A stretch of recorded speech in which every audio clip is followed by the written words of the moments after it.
आज हम सबसे पहले देश के उन 3 करोड़ युवाओं की बात करेंगे जो हर साल रोजगार हासिल करने के लिए एसएससी, रेलवे और बैंकिंग की प्रारंभिक परीक्षाएं देते हैं। यानी आज सबसे पहले उन युवाओं की बात करेंगे जो सरकारी नौकरी का सपना देखते हुए बड़े होते हैं। उन सब परिवारों की बात करेंगे जो ये सोचते हैं कि उन परिवारों में जो युवा हैं, जो छात्र हैं, एक ना एक दिन उन्हें सरकारी नौकरी मिलेगी। सरकार ने अब इन तीनों विभागों के लिए अलग अलग परीक्षाओं के सिस्टम को समाप्त कर दिया है। आज से सब कुछ बदल जाएगा और अब इन परीक्षाओं की जगह एक कॉमन एलिजिबिलिटी टेस्ट कराने का फैसला किया है, जैसे आप कहेंगे सीईटी। किसी भी व्यक्ति के जीवन में रोजगार बहुत महत्वपूर्ण होता है और भारत के करोड़ों युवा इसी सपने के साथ बड़े होते हैं कि एक ना एक दिन वो बड़ी सरकारी नौकरी हासिल करेंगे। लेकिन आज के बाद से सरकारी नौकरी पाने का रास्ता पूरी तरह से बदल जाएगा और यह पहले से आसान भी हो जाएगा। इसलिए आज हम सबसे पहले इन्हीं सरकारी नौकरियों की बात करेंगे। और अगर आपके घर में कोई युवा है जो इन नौकरियों के लिए अप्लाई कर रहा है या तैयारी कर रहा है, तो आप इस खबर को ध्यान से सुनिएगा। हो सके तो जो इसके जो पॉइंट्स हैं उन्हें आप नोट भी कर सकते हैं। अब भारत के करोड़ों युवाओं को बैंकिंग, रेलवे और स्टाफ सिलेक्शन कमीशन यानी एसएससी की मुख्य परीक्षाओं में बैठने के लिए अलग अलग प्रारंभिक परीक्षाएं नहीं देनी होंगी। इससे पहले इन विभागों के लिए 3 चरण में परीक्षाएं होती थी। सबसे पहले प्रारंभिक परीक्षा होती थी, इसके बाद मुख्य परीक्षा होती थी और आखिर में इंटरव्यू होता था, जिसके जरिए किसी भी उम्मीदवार का चयन किया जाता था। लेकिन अब नई व्यवस्था के तहत इन अलग अलग सरकारी विभागों के लिए अलग अलग परीक्षाएं आपको नहीं देनी होंगी, बल्कि इन तीनों के लिए एक कॉमन एलिजिबिलिटी टेस्ट यानी सीईटी का आयोजन होगा। पहले हर प्रारंभिक परीक्षा के लिए अलग आवेदन पत्र और अलग परीक्षा केंद्र हुआ करते थे, जिससे आपको बड़ी परेशानी होती थी। लेकिन अब ऐसा नहीं होगा। अब एक ही परीक्षा केंद्र और एक ही आवेदन पत्र से आपका काम चल जाएगा। केंद्र सरकार की कैबिनेट ने पहले के उलझे हुए सिस्टम को अब समाप्त कर दिया है और कैबिनेट की बैठक में कॉमन एलिजिबिलिटी टेस्ट कराने के लिए एक नेशनल रिक्रूटमेंट एजेंसी यानी एनआरए के गठन को आज मंजूरी दे दी गई है। अब ये एजेंसी ये सारे परीक्षाओं का आयोजन करेगी। देश में फिलहाल 20 भर्ती एजेंसियां हैं, यानी 20 एजेंसियां हैं जो सरकारी नौकरियों में भर्ती करती हैं। अलग अलग सरकारी नौकरियों के लिए अलग अलग परीक्षाएं यही 20 एजेंसी आयोजित करवाती हैं और आप हर बार इन अलग अलग एजेंसियों में हर बार अलग आवेदन करते हैं, हर बार अलग परीक्षा होती है, हर बार अलग परीक्षा केंद्र होता है। लेकिन अब ये जो नई एजेंसी है जिसका नाम है एनआरए के गठन के बाद वर्ष 2021 से यानी अगले साल से बैंकिंग, रेलवे और एसएससी की मुख्य परीक्षा में चयन के लिए आपको एक ही परीक्षा पास करनी होगी। बाकी विभागों की परीक्षाओं को भी जल्द ही कॉमन एलिजिबिलिटी टेस्ट यानी इस सीईटी के दायरे में लाने की तैयारी भी की जा रही है। इससे फायदा यह होगा कि सीईटी की परीक्षा पास करने के बाद उम्मीदवार यह फैसला कर सकता है कि उसे सबसे पहले बैंकिंग की मुख्य परीक्षा देनी है या फिर रेलवे की देनी है या फिर एसएससी की मुख्य परीक्षा देनी है। सीईटी में हासिल किए गए अंकों यानी मार्क्स की वैधता 3 साल तक रहेगी। यानी अगर कोई युवा चाहे तो इन्हीं नंबरों के आधार पर पहले साल रेलवे की परीक्षा दे सकता है, दूसरे साल बैंकिंग की और तीसरे साल एसएससी की परीक्षा दे सकता है। ये हम आपको आज उदाहरण के जरिए समझा रहे हैं ताकि आपको और अच्छे से समझ में आ जाए। 3 वर्षों के दौरान ये परीक्षाएं देने का क्रम कुछ भी हो सकता है और यह उम्मीदवार की इच्छा पर निर्भर करेगा कि वो पहले कौन सी मुख्य परीक्षा देना चाहता है। सरकार की कोशिश है कि आने वाले समय में सरकारी नौकरियों के लिए बाकी की प्रवेश परीक्षाएं भी कॉमन एलिजिबिलिटी टेस्ट के माध्यम से ही आयोजित कराई जाएं। नेशनल रिक्रूटमेंट एजेंसी अभी 1 वर्ष में 2 बार सीईटी का आयोजन करेगी। 2 बार दे सकते हैं आप इस परीक्षा को।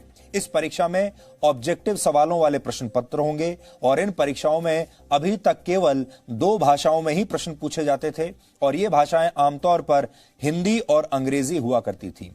लेकिन अब छात्रों को 12 अलग अलग भाषाओं में प्रश्न पत्र हल करने का विकल्प दिया गया है भविष्य में इन परीक्षाओं का आयोजन भारत की सभी 22 आधिकारिक भाषाओं में कराया जाएगा, यानी उम्मीदवार जल्द ही अपनी क्षेत्रीय भाषा में भी इन परीक्षाओं को दे पाएंगे।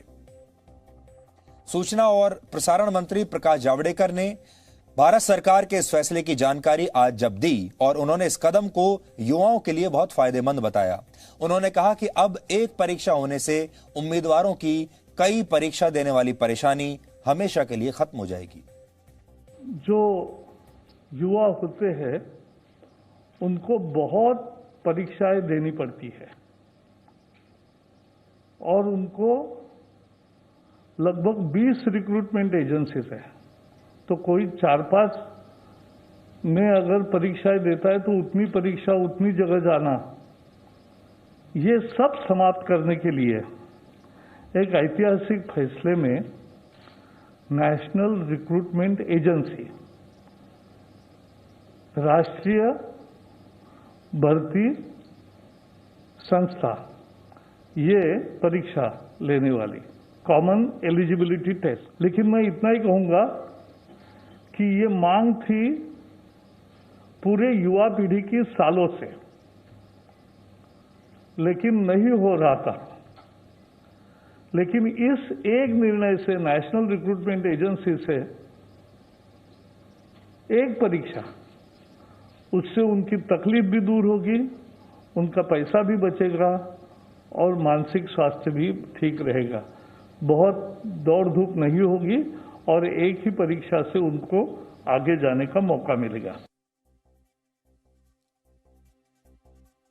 अब उम्मीदवारों को सबसे बड़ा फायदा यह होगा कि 3 प्रारंभिक परीक्षाओं के लिए एक ही आवेदन करना होगा, एक ही बार आपको एग्जामिनेशन फीस यानी शुल्क देनी होगी और एक ही बार इस परीक्षा में बैठना होगा। बार बार अलग अलग परीक्षाओं में बैठने की आवश्यकता अब नहीं है, यानी इससे पैसा बचेगा, समय बचेगा और अलग अलग परीक्षाओं के तनाव से भी आपको छुटकारा मिल जाएगा। अब आप इस पूरी खबर को सवाल और जवाब के आसान रूप में समझने की कोशिश कीजिए। आपके मन में पहला सवाल यही आएगा कि आखिर सीईटी यानी कॉमन एलिजिबिलिटी टेस्ट क्या होता है। इसका जवाब यह है कि यह केंद्र सरकार से जुड़ी नौकरियों के लिए ऑनलाइन आयोजित होने वाली प्रारंभिक परीक्षा है, जिसे कॉमन एलिजिबिलिटी टेस्ट का नाम दिया गया है। दूसरा सवाल आपके मन में होगा, यह परीक्षाएं कौन कौन लोग दे सकते हैं। ऑनलाइन होने वाली इस परीक्षा में ग्रेजुएशन, 12वीं और 10वीं की परीक्षा पास कर चुके छात्र हिस्सा ले सकते हैं, लेकिन क्योंकि यह परीक्षा अलग अलग पदों के लिए आयोजित होंगी, इसलिए पदों के हिसाब से ही अलग अलग प्रश्न पत्र तैयार किए जाएंगे। तीसरा सवाल आपके मन में यह होगा कि सीईटी के माध्यम से किन किन विभागों में नौकरियां, सरकारी नौकरियां मिल सकती हैं।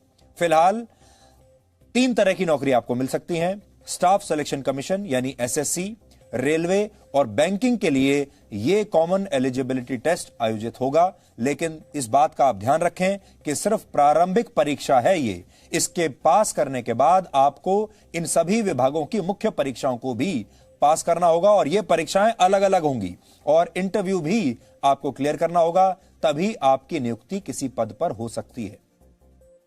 चौथा सवाल यह है कि ये जो सीईटी नाम का टेस्ट है, इसका फायदा क्या है। तो जवाब है, अलग अलग भर्तियों के लिए एक ही परीक्षा होने से उम्मीदवारों के पैसे बचेंगे, क्योंकि इससे पहले आप हर बार अलग फॉर्म भरते थे, आवेदन हर बार अलग करते थे, अलग फीस भरते थे। आप पहले अलग अलग परीक्षाओं के लिए अलग अलग फॉर्म्स, अलग अलग एग्जाम फीस और अलग अलग परीक्षा केंद्रों तक पहुंचने के लिए उम्मीदवारों को काफी पैसा खर्च करना पड़ता था, क्योंकि आप ट्रेवल करते थे, दूर जाते थे ये इम्तिहान देने के लिए। लेकिन अब उम्मीदवारों का पैसा, समय और ऊर्जा तीनों की बचत होगी। सरकार को भी अलग अलग परीक्षाएं आयोजित नहीं करनी पड़ेंगी और इससे सरकार के खर्चे में भी कमी आएगी। कॉमन एलिजिबिलिटी टेस्ट होने से उम्मीदवारों की भर्ती की जो प्रक्रिया है, जिसे बहुत लंबा माना जाता है, वो भी अब छोटी हो जाएगी। यानी मुख्य परीक्षा में बैठने के लिए नतीजों का लंबा इंतजार अब नहीं करना पड़ेगा। ये परीक्षाएं कई भाषाओं में होंगी, जिससे देश के हर कोने में बैठे उम्मीदवार को चयन में बराबरी का मौका मिलेगा।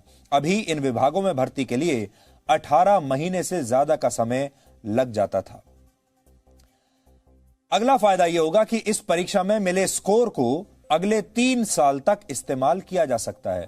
यानी आप जो ये परीक्षा देंगे, इसमें जो आपके मार्क्स आएंगे, जो नंबर आएंगे, वो अगले 3 वर्षों तक वैध रहेंगे। उम्र की अधिकतम सीमा तक पहुंचने से पहले उम्मीदवार इस परीक्षा को जितनी बार चाहे उतनी बार दे सकता है और आप अपने स्कोर को इंप्रूव भी कर सकते हैं। इस स्कोर को केंद्र सरकार, राज्य सरकार, केंद्र शासित प्रदेशों और पब्लिक सेक्टर की कंपनियों के साथ भी शेयर किया जा सकेगा। यानी इसके आधार पर आपको वहां पर भी नौकरियां मिल सकती हैं और एक समय ऐसा भी आएगा जब आप अपने इस स्कोर को प्राइवेट सेक्टर में भी नौकरियों के लिए इस्तेमाल कर पाएंगे। अगर आप किसी प्राइवेट कंपनी में नौकरी के लिए जाते हैं, वहां पर भी आप बता पाएंगे कि आपने सीईटी का एग्जाम क्लियर किया है और इस एग्जाम में आपके इतने नंबर आए थे। इससे महिला उम्मीदवारों को भी बहुत फायदा होगा, क्योंकि उन्हें परीक्षा केंद्रों तक जाने के लिए अब लंबी यात्राएं नहीं करनी पड़ेंगी, क्योंकि कई बार महिलाओं को, छात्राओं को काफी परेशानी होती है।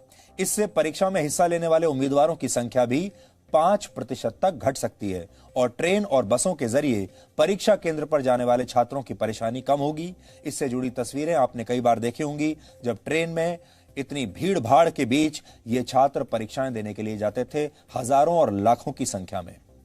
अगला सवाल आपके मन में यह होगा कि ये परीक्षाएं आयोजित कहां पर होंगी। इसके लिए सरकार ने 1000 परीक्षा केंद्र बनाए हैं।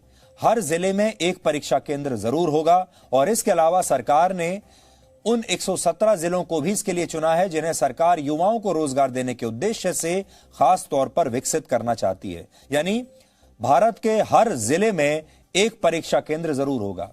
सीईटी की परीक्षा इन जिलों के परीक्षा केंद्रों पर आयोजित होंगी और यह पूरी तरह से कंप्यूटराइज्ड होंगी, यानी इसमें धांधली की कोई गुंजाइश नहीं है, भ्रष्टाचार की कोई गुंजाइश नहीं है। अभी तक ये परीक्षाएं सिर्फ बड़े जिलों में आयोजित हुआ करती थीं और अब देश के छोटे जिलों के युवा भी इनमें हिस्सा ले पाएंगे और उनकी ये परीक्षाएं उनके अपने जिले में ही होंगी। और आखिरी सवाल ये आपके मन में ये भी हो सकता है, इन परीक्षाओं का करिकुलम यानी पाठ्यक्रम क्या होगा?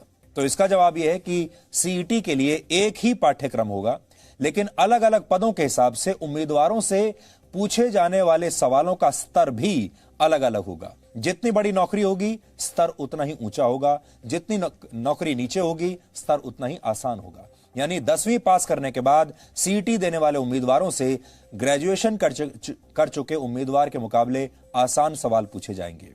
एसएससी, बैंकिंग और रेलवे की प्रारंभिक परीक्षाओं में हर वर्ष 2.5 से 3 करोड़ उम्मीदवार हिस्सा लेते हैं और इनसे देश के करोड़ों परिवारों का भविष्य प्रभावित होता है।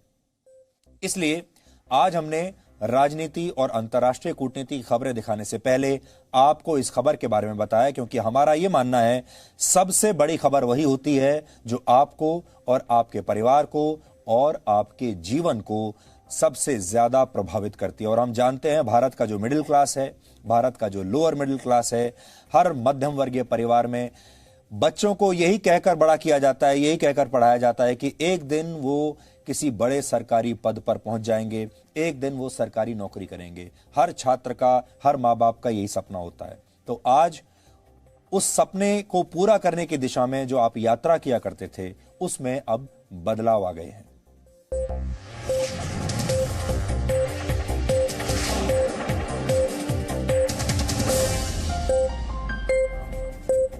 Presenting B News app, available on Google Play and App Store. Download it now.